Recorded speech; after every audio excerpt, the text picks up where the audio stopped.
My YouTube channel शिक्षा मंत्र। मैं राधा चौधरी आपका स्वागत करती हूँ आपके चैनल शिक्षा मंत्र में। कैसे हैं आप लोग? आई होप सब ठीक होंगे, स्वस्थ होंगे। चलिए फ्रेंड्स, आज का जो हमारा टॉपिक है वो है जेंडर इशू। समाज निर्माण में लैंगिक मुद्दे की क्या भूमिका है, आज हम इसके बारे में पढ़ेंगे। यह एक महत्वपूर्ण टॉपिक है जो किसी टेट में और अन्य टेट में भी आता है। जेंडर इशू से आपको अन्य टेट में भी क्वेश्चंस देखने को मिलते हैं। तो इसके क्या क्या देखेंगे कि ये क्या होता है, क्यों होता है, इसके कारण क्या है और किस टाइप से हमें जेंडर इश्यूज समाज में देखने को मिलता है। तो जो आज का हमारा टॉपिक है वो है समाज निर्माण में लैंगिक मुद्दे। तो देखिए फ्रेंड्स, इसको अगर हम नॉर्मल वे में बात करें, सिर्फ एक आपस की वार्तालाप के तौर पे बात करें, तो हम देखते हैं अपने घर से ही स्टार्ट करते हैं। अपने घर से समाज से, घर से समाज बनता है। एक मनुष्य को एक लाइफ में समाज से जुड़कर रहना बहुत महत्वपूर्ण है। यह समाज एक इंसान के, एक मानव जीवन का एक अभिन्न अंग है, अभिन्न हिस्सा है। तो समाज का जो प्रभाव है वो हर मनुष्य पे पड़ता है और हर मनुष्य का व्यवहार जो है वो समाज पर प्रभाव डालता है। तो दोनों एक दूसरे के पूरक है। तो समाज निर्माण में लैंगिक मुद्दे, लैंगिक से जो हमारा तात्पर्य है वो है स्त्री और पुरुष, गर्ल्स या बॉयज, लड़की या लड़का, जो कि हमें समाज में देखने को मिलता है कि हमारे भारत में नहीं अपितु पूरे देश में यह एक बहुत बड़ा इशू था, जेंडर इशू, कि लड़के और लड़कियों में भेदभाव क्यों। हम अपने आसपास देखें, अपने घर में देखें, अपने घर के आसपास का माहौल देखें तो क्या होता है कि लड़कियों को हर जगह कम समझा जाता है, नीचा समझा जाता है अपेक्षा लड़कों की। ऐसा क्यों होता है, इसके बारे में हम आज जानने की कोशिश करेंगे। एक माता पिता जो कि दोनों बच्चों को जन्म देते हैं, फिर लड़का और लड़की में भेद क्यों करते हैं? क्यों लड़कियों को उतनी स्पेशल ट्रीटमेंट क्यों नहीं मिलती जो लड़कों को मिलती है? वो सब चीजें, सुविधा, पालन पोषण, पढ़ाई लिखाई, आजादी, हर चीज में जो है वो कॉम्प्रोमाइज सिर्फ एक लड़की क्यों करती है? लड़के को कहाँ करना पड़ता है? तो ये एक बहुत बड़ा इशू है। लेकिन इसके लिए ये तो बात की बात है, लेकिन लैंगिक मुद्दे में होता क्या है? आजकल हम देखेंगे अपने आसपास कि काम जो है वो बटा रहता है, कि स्त्री का काम बटा हुआ है, घर का काम करेगी, झाड़ू पोछा करेगी, खाना बनाएगी, चार दीवारी में रहेगी, बच्चों का पालन पोषण करेगी, बच्चों का जन्म, यही सब है लड़कियों की स्थिति, इतनी तक ही घिरी रहती है। और लड़के बाहर जाएंगे, पढ़ाई लिखाई करेंगे, खेलकूद में भाग लेंगे, घूमेंगे फिरेंगे, पैसे कमाएंगे, अच्छे पोस्ट पर जाएंगे, डॉक्टर, इंजीनियर, अफसर कुछ बनेंगे। लेकिन लड़कियां सिर्फ चार दीवारी में रह जाती है। तो ये जो चीज है ये हमारे देश में, खासकर भारत में, इसका एक बहुत बड़ा महत्व है एक लैंगिक मुद्दे का। क्योंकि भारत में ऐसी स्थिति, भारत के बहुत से ऐसे राज्य हैं, बिहार, यूपी, राजस्थान, जहाँ की स्थिति आज भी दयनीय है, आज भी नहीं सुधरी है। आज भी वहाँ पे लड़के और लड़कियों में भेदभाव देखने को मिलता है। तो जैसे मेरा पहला पॉइंट था कि लैंगिक मुद्दे, तो लैंगिक मुद्दे में जैसे मैंने आपको बताया कि पहले से ही सोच के, या लड़कों, माता पिता या समाज का ये सोच, ये समझ कि लड़कों का काम बटा हुआ है और लड़कियों का काम बटा हुआ है, लड़के ये काम करेंगे, लड़कियां ये काम करेंगी। तो ये हमारे लैंगिक मुद्दे के अंदर आ जाता है। सेकंड है लिंग के आधार पर श्रम का विभाजन।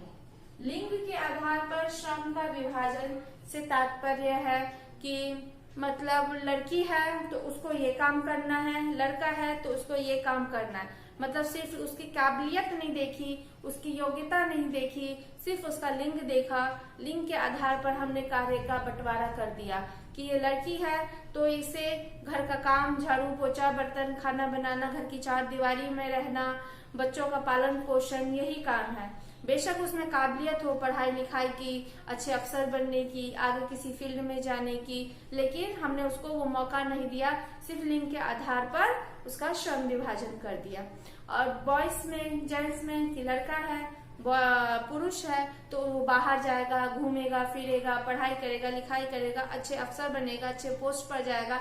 बेशक वो एक बार नहीं, 2 बार, 3 बार, 4 बार एक ही फील्ड में वो असफलता प्राप्त किया, फिर भी उसको बार बार मौका दिया जाएगा। लेकिन लड़की को सिर्फ एक बार भी मौका नहीं दिया जाता। और ये श्रम का विभाजन से हमारा तात्पर्य है, आज की स्थिति में भी हम देखते हैं, फिल्म इंडस्ट्री हो या फिर आपका कोई ऑफिस हो या फिर आपका कोई लेबर मजदूर हो या फिर आप क्रिकेट देख लीजिए, मनोरंजन देख लीजिए, कोई भी फील्ड देख लीजिए, वहां पे लड़का और लड़की दोनों में जो श्रम है, जो उनका वेतन है, उसका विभाजन उनके लिंग के आधार पे होता है। लड़कियों को हमेशा वेतन लड़कों से कम मिलता है। ऐसा क्यों? जबकि दोनों ने इक्वल काम किया। अगर कोई मजदूर है, आदमी लेबर है, मजदूर है, और स्त्री भी लेबर मजदूरी का काम कर रही है, तो दोनों का अगर 300 पगार है कि एक दिन में 300 उनको दिया जाएगा, तो फिर 300 ही स्त्री को भी और पुरुष को भी क्यों नहीं? लेकिन ऐसा नहीं होता है। अगर पुरुष को 300 मिलता है तो स्त्री को 250 मिलेगा, 200 मिलेगा। तो लिंग के आधार पर श्रम का विभाजन। उसके बाद हमारा थर्ड टॉपिक आ जाता है पूर्वाग्रह और रूढ़िवाद के कारण लिंग भेद। पूर्वाग्रह का मतलब जो हमारी पुरानी सोच बनी आ रही है, जो हमने अपने पूर्वजों से या फिर अपने आसपास जो हमने देखा है, सीखा है, मतलब जो हमारे दिमाग में कोई बात लेके बैठ गई है। जैसे लोगों के दिमाग में ये बात बैठ गई है कि लड़की जो है वो खाना अच्छा बनाएगी, लड़की जो है वो घर का काम अच्छा करेगी, लेकिन लड़के घर का काम नहीं करेंगे, लड़के खाना नहीं बनाएंगे। क्यों भाई? तो ये हो गया हमारा पूर्वाग्रह, मतलब हमारे दिमाग में जिस बात के लिए सोच बन चुकी है उसी के ऊपर। अगर मान लीजिए किसी स्कूल में कोई चीफ गेस्ट आता है तो टीचर्स क्या करते हैं, जो खाने का, जो कैटरिंग का काम है वो लड़कियों को सौंप देंगे, लड़के को क्यों नहीं? तो वो लड़कियों को सौंप दिया जाता है कि लड़कियां खाना बनाएंगे। तो ये क्या है? ये टीचर्स का, शिक्षक का, जो कि पढ़े लिखे वर्ग है, उनका यह पूर्वाग्रह दर्शाता है कि वह मतलब उनके दिमाग में सोच बन गई कि खाने का काम सिर्फ लड़की करेगी, और उसके बाद मिलने का, आगे सत्कार का, ये काम सब लड़कों को सौंप दिया जाएगा क्योंकि ये काम लड़के अच्छे करेंगे। तो ये जो है टीचर्स की पूर्वाग्रह को दर्शाती है। उसके बाद आप देखेंगे कि कोई भी काम, जैसे घर में पालन पोषण का काम या बच्चों की देखरेख का काम, ये लड़कियां अच्छे से करेंगी। लेकिन अगर एक घर में माता पिता हैं तो माता पे ही सारी जिम्मेदारी होती है कि वो बच्चों से की अच्छे से देखरेख करे, बच्चों का अच्छे से करे, लेकिन पुरुष वो चीज को नहीं करेंगे। क्यों? क्योंकि ये माता का काम है। मतलब ये हमारी सोच बन गई है कि आपकी ये काम ये माता का ही है, पिता का नहीं है।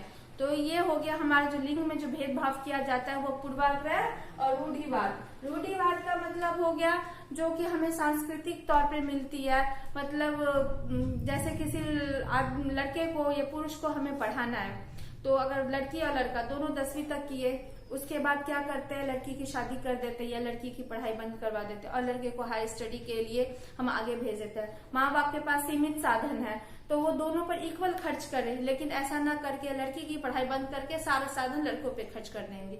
तो ये जो हमारी सोच है वो रूढ़िवाद सोच को दिखाती है कि लड़का पढ़ लिख के लड़का काम करेगा, लड़का घर चलाएगा, लेकिन लड़की दूसरे घर चली जाएगी। लड़की पढ़ा लिखा के लड़की को क्या करेंगे, लड़की तो दूसरे घर जाता है। तो ये जो सोच है हमारी वो रूढ़िवाद सोच को दर्शाती है। उसके बाद हमारा आ जाता है विद्यालय में लैंगिक भेदभाव।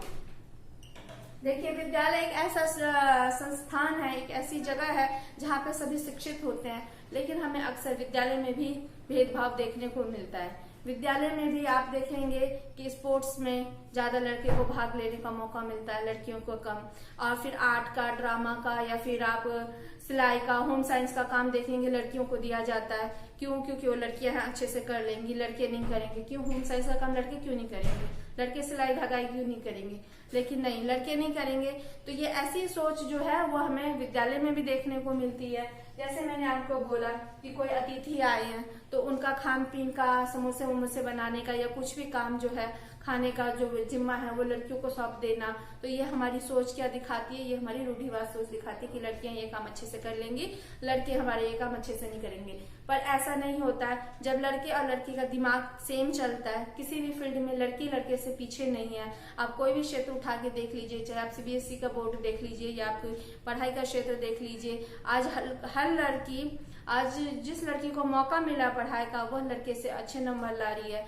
यहाँ तक कि जितनी भी लड़की हमारी शिक्षित हमारे देश में हो रही है वो लड़के से अपेक्षा लड़की ज्यादा शिक्षित हो रही है। जैसे लेकिन हमारे देश में यह स्थिति आजादी से पहले भी थी, लेकिन आजादी के बाद हमारे देश में इस पर बहुत काम किया गया। और इस पर जो काम हुआ उसमें सबसे पहला काम हमारा ये हुआ कि महिलाओं को वोट देने का अधिकार। इसके लिए सिर्फ हमारे देश में नहीं, पूरे देश में, मतलब पूरे विश्व में कई जगह पे ऐसा था जहां महिलाओं को मतदान का हक नहीं था, वोट का नहीं था, लेकिन महिलाओं को वो हक दिया गया, बराबरी का हक दिया गया कि वो वोट दे पाए और अपना हक का, अपने अधिकार का इस्तेमाल कर पाए। उसके बाद हमने देखा कि लड़कियों की शिक्षा पे जोर दिया गया, लड़कियों की शिक्षा पे जोर दिया गया। लेकिन आज की स्थिति, आज की जो जनगणना के हिसाब से भी हमारे देश में जो लड़कियों की साक्षरता दर है वो 65% है और लड़के की जो साक्षरता दर है वो 82% है। मतलब अभी भी आपको लंबा गैप देखने को मिलेगा। इसमें से भी आपको बिहार, यूपी, राजस्थान, छत्तीसगढ़, झारखंड ऐसे एरिया में, उड़ीसा ऐसे जगह में आपको यह ज्यादा देखने को मिलेगा। इस राज्यों में लड़कियों की स्थिति अभी भी पहले से बेटर तो हुई है, लेकिन अभी भी इक्वल नहीं हुई है।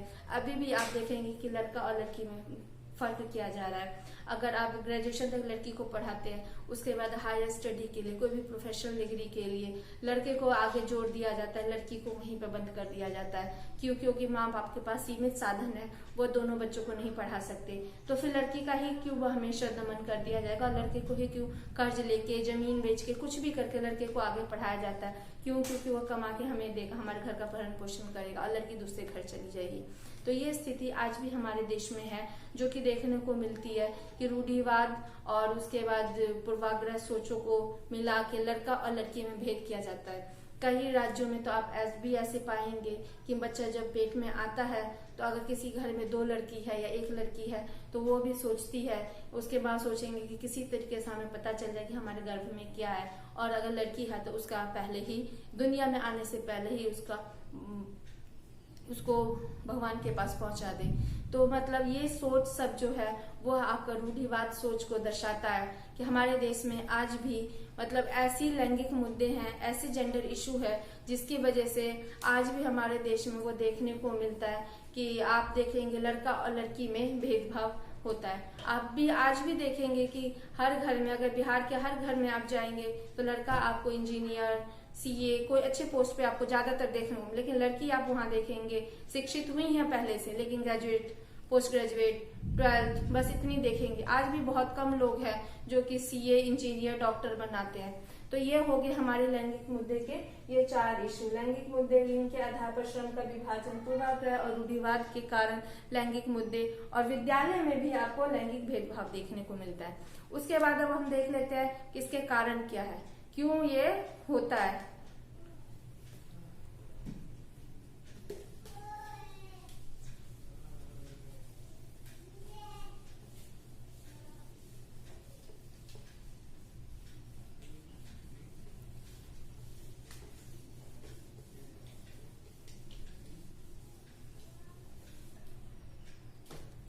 चलिए फ्रेंड्स, फिर जैसे ये है हमारा, जैसे मैंने आपसे कहा कि इसका कारण क्या है, मतलब लैंगिक भेदभाव का कारण क्या है। तो पहला हमारा धार्मिक कारण।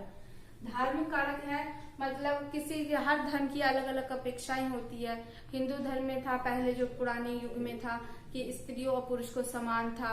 हमारे वैदिक युग में वो कोई भी पूजा पाठ, कोई भी पुण्य का काम, कोई भी सामाजिक काम स्त्री और पुरुषों के मतलब दोनों जोड़े में होते थे, कभी भी अलग होके नहीं हो सकता था पूरा कोई काम।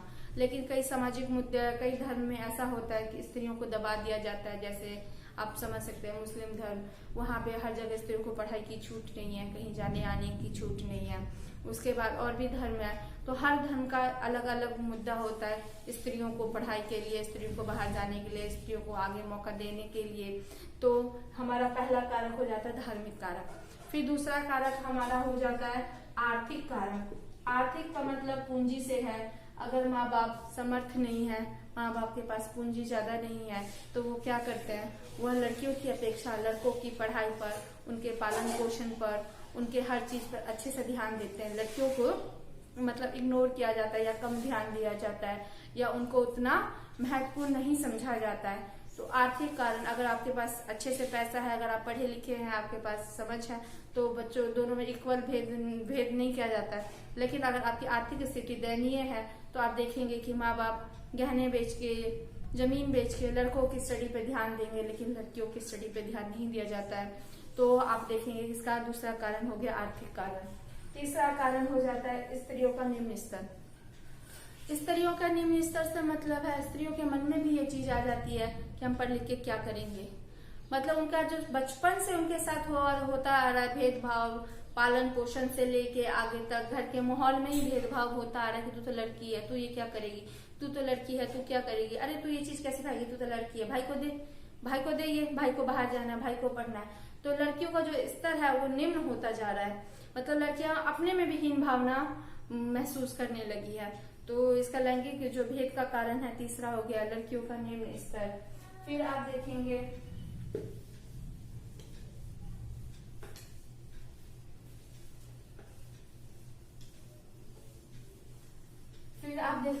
कम आयु में लड़कियों का विवाह। फोर्थ जो रीजन है लैंगिक मुद्दे का, मतलब उनका जो निम्न स्तर कम होने का, वो है कि लड़कियों की कम आयु में शादी। लड़कियों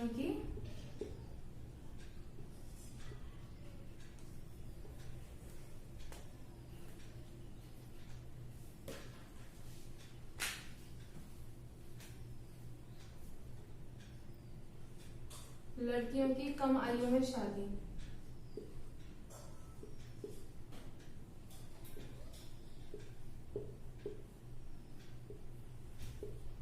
तो आप देखेंगे कि बिहार ही नहीं, देहात के एरिया में चाहे वो कोई भी स्टेट हो, तो उनका क्या होता है कि लड़कियों की कम आयु में शादी कर दी जाती है। अब तो गवर्नमेंट ने भी कर दिया कि 18 साल से कम में शादी नहीं होनी चाहिए, पर फिर भी आप देखेंगे कि देहात एरिया में लड़कियों की कम आयु में शादी कर जाती है। 16, 17, 15, 18 ऐसे में शादी कर दी जाती है।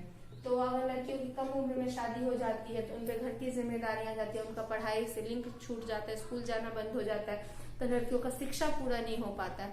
लड़की 10th 12th नहीं कर पाएंगे, शिक्षा पूरा नहीं कर पाएंगी, तो फिर उनका उत्थान कहाँ से होगा। लड़कियों का लिए तो सबसे बेसिक जड़ है, लड़कियों के लिए नहीं किसी के लिए भी सबसे बेसिक जड़ जो है वो है शिक्षा।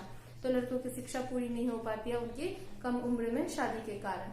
फिर उसके बाद आप देखेंगे फिफ्थ कारण जो है वो है मनोवैज्ञानिक कारण।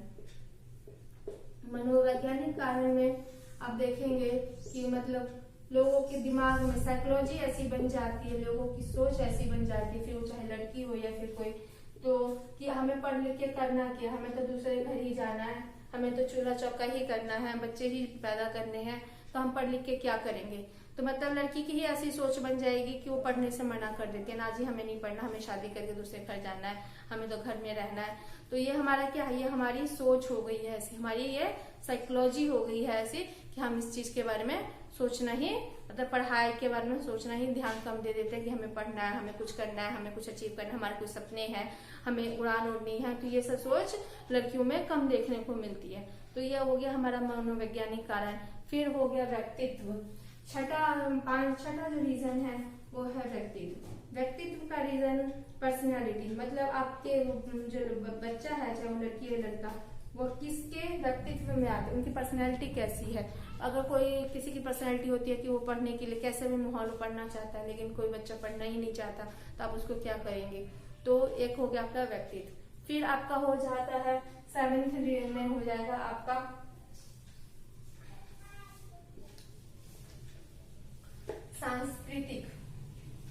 सांस्कृतिक कारक भी आपको बहुत देखने को मिलेगा। उसके लिए सांस्कृतिक से हमारा तात्पर्य कि हमारा कल्चर कैसा है। कि कई कल्चर में ऐसा होता है कि लड़कियों को छूट दी जाती है कि लड़की पढ़ाई करेगी, लिखाई करेगी, बाहर जाएगी, अच्छे से रहेगी, तो उनकी सोच भी फिर वो ग्रो करती है कि मतलब इक्वल है। लेकिन कई जगह ऐसा होता है, कई कल्चर में ऐसा होता है कि लड़कियों को घर में रखना है, लड़कियों को पर्दे में रखना है, जैसे हमारा मुस्लिम कल्चर कि लड़की बुरखे में रहेगी, लड़की किसी आदमी के वो सामने नहीं जाएगी, किसी आदमी से बात नहीं करेगी। तो इससे क्या होता है, इसका भी हमारे एजुकेशन पे फर्क पड़ता है, शिक्षा पे फर्क पड़ता है, या फिर हमारे समाज में लैंगिक मुद्दे के निर्माण पे फर्क पड़ता है। तो जो हमारा सातवां कारण हो गया, वो हो गया हमारा सांस्कृतिक कारण, कि हम किस सांस्कृतिक से हैं। ये हमारे बहुत हमें हमारे परिवेश पे, हमारी सोच पे, हमारी हर चीज पे इसका असर देखने को मिलता है। तो जैसे मैंने आपको कहा कि इस टॉपिक से आपको बहुत सारे क्वेश्चंस देखने को मिलती है। रूढ़िवाद और पूर्वाग्रह टॉपिक से आपको 1 या 2 क्वेश्चन आपको देखने को मिलता है कि किसी टीचर ने, अगर मान लीजिए जैसे मैं एग्जांपल दे रही हूँ, किसी टीचर ने कहा कि लड़की की जो मैथ्स होती है वो लड़के से कमजोर होती है, तो ये टीचर की क्या दिखा रहा है, ये टीचर की रूढ़िवाद सोच दिखा रही है। तो ऐसा नहीं है कि लड़की की मैथ्स लड़के से कमजोर होती है। आप कहीं भी उठा के देख लीजिए, किसी भी फील्ड में लड़की कहीं भी लड़के से कमजोर नहीं है, लेकिन ये जो है टीचर की रूढ़िवाद सोच है। जैसे मैंने आपको बताया, कोई बाहर से आता है तो उसको मतलब लड़कियों को ये काम दिया जाएगा, चाय का, पानी का या फिर समोसे वगैरह का सर्व करने का या खिलाने का या फिर बनाने का। तो ये काम जो है वो टीचर की क्या दिखा रही है, ये उनकी पूर्वाग्रह सोच दिखा रही है, रूढ़िवाद सोच दिखा रही है कि ये मतलब लड़कियां खाना बनाने में अच्छा काम करती है, इस फील्ड में अच्छी है, तो इसलिए उनको ये काम दिया जाए, या साफ सफाई का या कढ़ाई बुनाई का कोई भी काम अगर लड़कियों को दिया जाता है तो वो टीचर्स की पूर्वाग्रह सोच को दर्शाती है। तो आपको ऐसे क्वेश्चन CTET में स्पेशली देखने को मिलता है, चाहे वो लेवल 1 हो या लेवल 2 हो। आपको इस टाइप का क्वेश्चन आपको बाकी टेट में भी देखने को मिलेगा, चाहे वो STET हो, BTET हो, UP-TET हो या रीट हो या फिर DSSB हो, कोई भी हो, DSSB हो, आपको हर जगह यह टॉपिक आपको जेंडर इशू आएगा। यह एक ऐसा टॉपिक है जो कि हम फील कर सकते हैं, हम अपने इन्वायरमेंट में देखते हैं, हम अपने आस पड़ोस में देखते हैं। हम ये नहीं बोले हम अपने घर में देखते हैं, अगर घर में होता है तो हम घर में भी देखते हैं, और नहीं होता तो हम आस पास में देखते हैं। तो ये एक ऐसा टॉपिक है कि इससे आपके क्वेश्चंस 2 नंबर या 3 नंबर के आते हैं, तो वो क्वेश्चंस आपके गलत तो हो नहीं सकते और होने भी नहीं चाहिए। तो इसका जो मेन टॉपिक है कि क्यों होता है, इसके कारण क्या क्या है, जैसे मैंने बोला आर्थिक कारण, फिर उसके बाद आपका धार्मिक कारण, फिर उसके बाद सांस्कृतिक कारण, फिर उसके बाद आपका व्यक्तित्व, मनोवैज्ञानिक, लड़कियों का कम निम्न स्तर होना, लड़कियों की कम उम्र में शादी होना। तो ये सब जो है हमारे सामाजिक निर्माण, लैंगिक मुद्दे, समाज निर्माण में लैंगिक मुद्दे के निम्न स्तर के कारण है। तो आप इस टॉपिक को अच्छे से कीजिए। मेरा ये टॉपिक आज यहीं समाप्त होता है। मेरे इस टॉपिक को आप अच्छे से कीजिए। आपकी ये रीट में 2 नंबर से, सॉरी CTET में रीट में 2 नंबर का ये क्वेश्चन अवश्य आता है। जब भी मैं कोई टॉपिक लेके आती हूँ तो समझिए उससे आपका पूरा चैप्टर में स्पेशली इसलिए नहीं लाती कि पूरे चैप्टर से आपको क्वेश्चन नहीं बनते हैं। आपको कोई 1-2 टॉपिक से बनता है। अगर एक चैप्टर में 4 टॉपिक है तो उसमें से 1 या 2 टॉपिक से आपको क्वेश्चन पुटअप होते हैं, तो मैं उसी टॉपिक को लाती हूँ, शॉर्ट वीडियो लाती हूँ 10 से 15 मिनट का, 20 मिनट का, कि जिसमें आपको समझ में आ जाए और आप उसको अच्छे से कर पाए। तो इस टॉपिक को अगर आपको अच्छे से समझ में आया हो तो मुझे जरूर इसको कमेंट बॉक्स में कमेंट कीजिए, मेल कीजिए। अगर कुछ समझ में नहीं आया तो वो भी मुझे बताइए, ताकि मैं उसे नेक्स्ट वीडियो में इम्प्रूव करूं और आपको अच्छे से आपकी क्वेरी को समझा पाऊं। तो आज का ये मेरा वीडियो यहीं खत्म होता है। घर पर रहिए, स्वस्थ रहिए, सेफ रहिए, कोरोना से बच के रहिए। जय हिंद, जय भारत, बाय बाय।